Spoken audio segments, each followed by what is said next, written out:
आज Pimpri Chinchwad municipal corporation पीसीएमसीसाठी खूप आनंदाची बाब आहे की 27वा नॅशनल ई गव्हर्नन्स कॉन्फरन्सला पीसीएमसी स्मार्ट सारथी प्रोजेक्टला सिल्वर अवॉर्ड भेटला आहे। हा जे संपूर्ण आपली जर्नी राहिली आहे तो आपला एक प्रकारे रिॲक्टिव्ह गव्हर्नमेंटपासून प्रोॲक्टिव्ह आपली पीसीएमसी कसा बनवू शकतो आणि याचे पुढे इंटेलिजंटली ॲक्टिव्ह पीसीएमसी आपण स्मार्ट सारथीच्या रूपाने कसं त्याचं ट्रान्सफॉर्मेशन करू शकतो।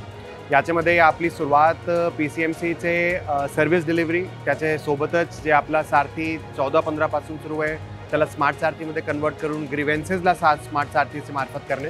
याच्या व्यतिरिक्त सर्व आपली जे सुविधा आहे त्यांना एक ॲपमध्ये सर्वांना इंटिग्रेट करून आणि त्याच्यासोबतच रेव्हेन्यू डिपार्टमेंट सर्व्हिस डिपार्टमेंट सर्वांना इंटिग्रेट करून याचे पुढे city hub for data communication म्हणून सुद्धा आपण संकल्पना पीसीएमसीमध्ये खूप लवकरच सुरुवात करतोय आणि हे संपूर्ण जर्नी एक शेवटी प्रत्येक सिटीजनला one citizen one report card किंवा वन सिटीजन वन कार्ड या रूपाने करण्याची संकल्पना पीसीएमसीमध्ये आहे।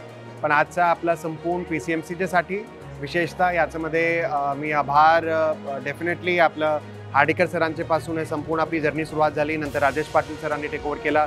नंतर आपण बरेच त्याच्यामध्ये चेंजेस करत गेलो आणि मागच्या वर्षी जे आपण प्रॉपर्टी टॅक्सेशनमध्ये जे काही सगळे चेंजेस स्मार्ट सारथीच्या मार्फत केले त्याचा डेफिनेटली सिटीला खूप चांगला बेनिफिट भेटला। आपला ओव्हरऑल टॅक्स कलेक्शन 650 कोटीवरून 1000 कोटीपर्यंत गेलं आहे आणि आता याचे पुढे सुद्धा याच्यामध्ये सर्वात मोठा सहभाग आपले सिटीजन्सचा आहे ज्यांनी या संपूर्ण संकल्पनाला पुरोपोर आम्हाला त्यांचा सहभाग राहिला, त्याच्यामध्ये त्यांनी हातभार लावला आणि सर्व आपले शहराचे सर्व लोकप्रतिनिधी सर्व आपले जुने जे काही आपले पीसीएमसीचे मेयर्स असतील, स्टँडिंग कमिटी चेअरमन असतील किंवा सर्व आपले नगरसेवक असतील किंवा इतर शहराचे आपले लोकप्रतिनिधी त्यांचासुद्धा याच्यामध्ये खूप मोठा सहभाग राहिला। धन्यवाद।